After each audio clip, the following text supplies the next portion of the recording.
On March 30th, a Google X employee, who you can see in the jean jacket here from my 2019 Imposter Syndrome video, called me up and on the strength of the 5 documentaries I had produced, asked if I'd be interested in directing one about the indigenous people of New Zealand.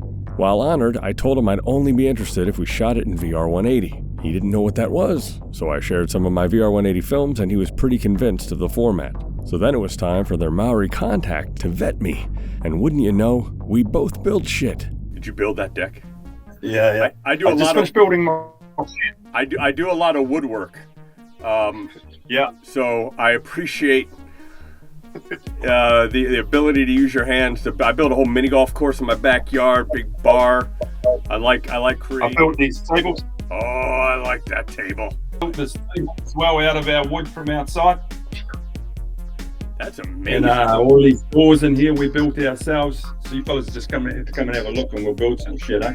Dude, I'm there on the next flight. My goodness, I would love to see that stuff. That is, you're hitting a part of my heart.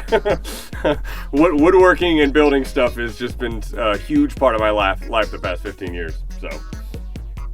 Yeah, I got out of hand during COVID because right. We were meant to hang around, so I built a shitload of stuff. I built a shed, built a swimming pool, built decks, fucking just went mental. Yeah, what else are you gonna do, right? Yeah, exactly. Mm-hmm. So I think with Nick recommending you and you coming in through the door, you did right. I don't know who the fuck you are, but you sounded all right so far, and we'll find out pretty quickly anyway. Throw in the Apple Vision Pro announcement in June and the mad dash to supply content, I was flown to New Zealand with 2 of the Google X employees to shoot everything Ihi could show us for a future pitch. In order to get this footage to them once we're home, however, I have to piece together the best of what was captured and get it online so we can shave it down to a 3 to 4 minute reel for various streamers. Thankfully, the journey is perfect for this, as the only goal has always been documenting what shapes my character. These entries will undoubtedly do that, but they are so far out of context to anyone following this vlog, they need a disclaimer. I knew almost nothing about what was going to be shot, nor why. There will be very little rhyme or reason to the pacing or the theme of these videos. It was my job to shoot everything thrown at me in a run-and-gun style and find the narrative for the pitch along the way. So you guys will experience this exactly like I did, and who knows where this will end up. So up first, introducing you to Ihi. I figure I'll start with the intensity of his heritage and then let him make you laugh. That's pretty much his order of operations. This area is a space that I'm ancestrally connected to. In the birth of New Zealand as a nation where non-Maori arrived. The first English settlers to arrive in New Zealand came into this space and felt as though they were in a paradise, where it's warm all year round, and the Maori in large part were accommodating and welcoming and helped them survive. What quickly became apparent was that the number of English wasn't going to stop, and some chiefs began to be concerned about this. One of them was my direct ancestor, Honeheke, and my name, as you may know, is Ihirangi Heke. And that last name connects me to this place and connects me to this chief. This chief decided that the number of English weren't going to slow, and we needed a document to recognize the sovereignty rights of Maori. This became known as the Treaty of Waitangi, which is this area in general. And this treaty was signed by my ancestor with this moko that I wear. The moko is the tattoo that's on my face. Because they didn't have the written word and chose not to use it on this document, he drew his moko onto the Treaty of Waitangi, and it's the very first name on the top of the Treaty of Waitangi from 1840 was by Honeheke. But within only a short couple of years, none of the English adhered to their treaty. So this flagpole behind me that ran the British flag was cut down by my ancestor Honeheke and said, you haven't upheld your part of the deal. The British became upset about their flag being felled and placed another one.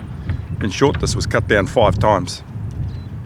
Over 200 constabulary were brought in from New South Wales and Australia to protect this flagpole from our people removing it and saying your sovereignty isn't recognised here. So this is an icon to this whole area being controlled by the British and Māori pushing back against that oppression. I'm the next generation, and I'm pushing back against the things that are causing our people health outcomes that we don't want, educational outcomes that we don't want. We die 10 years younger than anyone else in this country. So this was a starting point that Hone Heke achieved by trying to maintain our sovereignty, and I'm the second phase.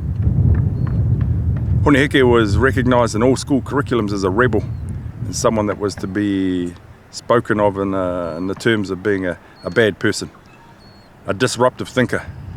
That's exactly the parts that I like. So I've carried on that tradition of being a disruptive thinker in the ways that we look at health and well-being, to understand that well-being has nothing to do with people.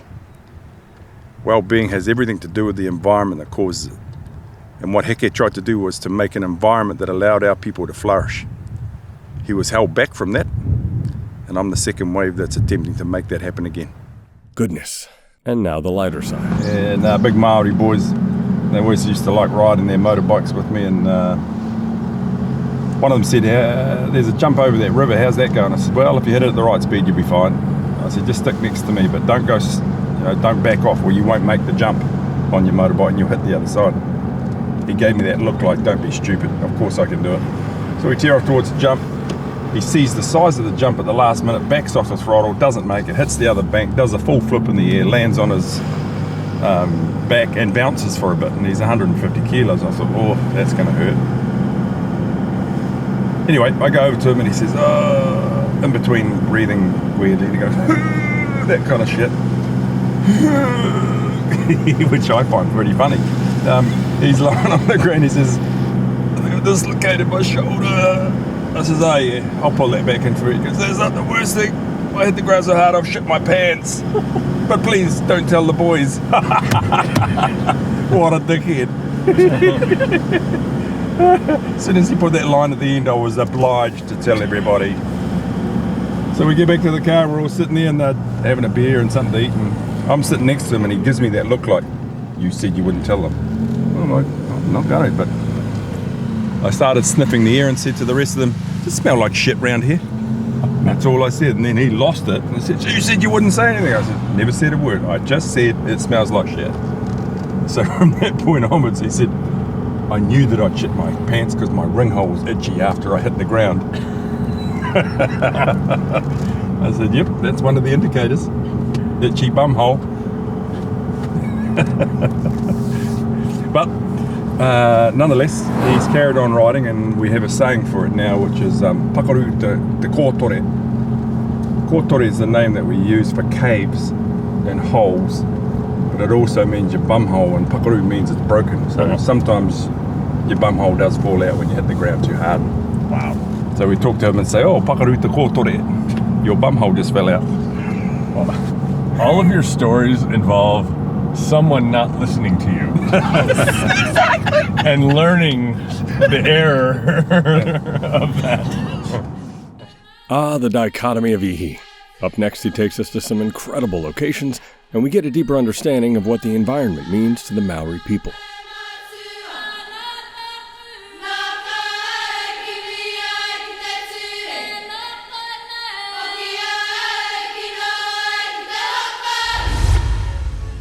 Please check out my other VRLOGs and subscribe and comment. It means the world to me.